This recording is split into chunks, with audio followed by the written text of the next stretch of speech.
This is the original garden when we moved here, Mary, and it was very full of weeds. It was a mess, and it took us a good season to take care of the entire garden, to see what was in it, what kept growing out of it. Weeding, we probably weed at least an hour a day. And weeds can come volunteers from the air, or they can come from below the ground. So that's why it's real important to have mulch.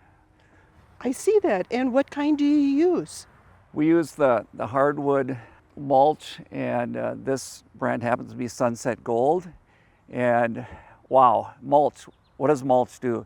It provides a lot of moisture for the plants, and it helps with some weed control.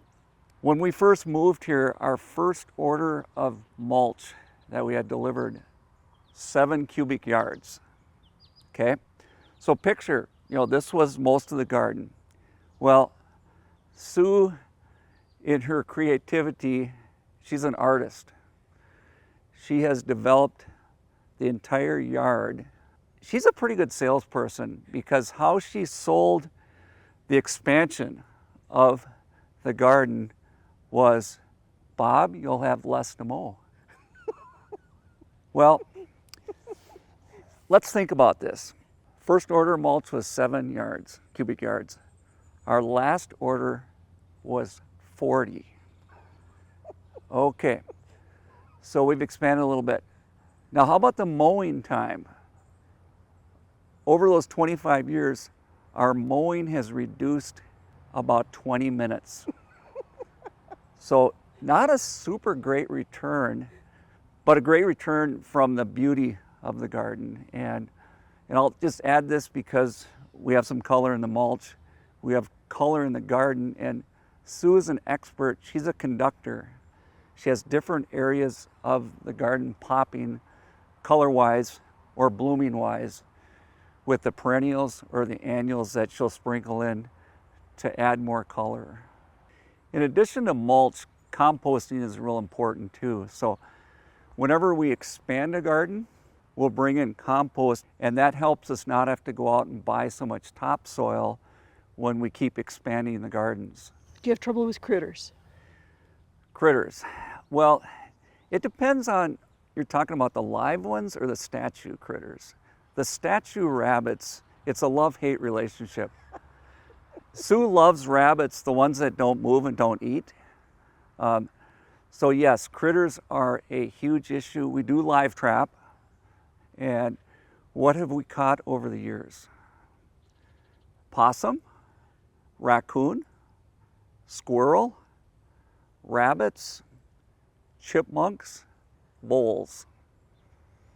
Thank goodness, no skunks. That would be a challenge. How about deer? Well, as you can see, this 6-foot fence had to be constructed because of the deer.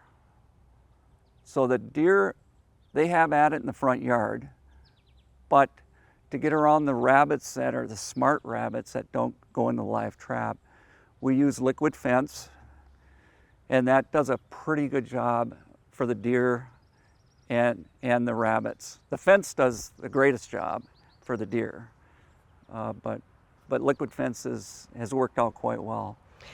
Now, do you have a bed that's kind of yours or more of your interest? Skol. It's called the Viking bed. A little bit of story with that. There was a football stepping stone that I'd seen at one of the nurseries in town, and I'd make a comment to Sue, yeah, I'd really like that. No. Finally, I wore her down. It went on sale, and the only way she would agree to let me purchase that football is if I created a garden. And that's how the Viking garden was created. Every year we plant annuals in the shape of the Viking V. And then my neighbor at the time was a huge Packer fan. So I made sure to pick up a plant called Cheesehead. And I made sure the V was above the Cheesehead. Well, Our article in the Star and Tribune last October, Monrovia saw the article and said, you need a Viking velvet maple. So now that's in the garden. My friend and neighbor gave us a Viking gourd. I also added a Viking plate, so that it truly is one of my favorite parts in the garden because it's a Viking garden. And the Viking plants way outnumber the Packer plants. So is that your favorite part in the garden, or what is your favorite place? You know, I've given that some thought. That is one of my favorite places. The other favorite place is on the swing set because I can sit on the swing and see most of the garden. And that is so relaxing to see the garden in most of its entirety. Behind us, we have a statue of a pig. His name is Boink. So the story with Boink, I've always wanted a potbelly pig.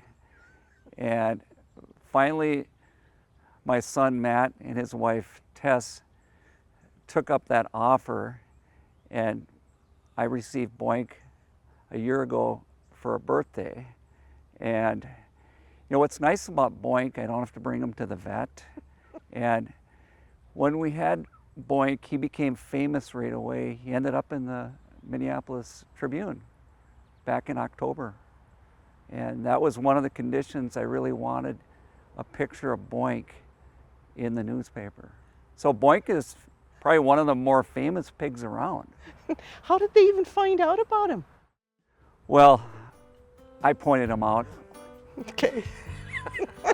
And another, I mean, it's a little bit related to football, the Viking part.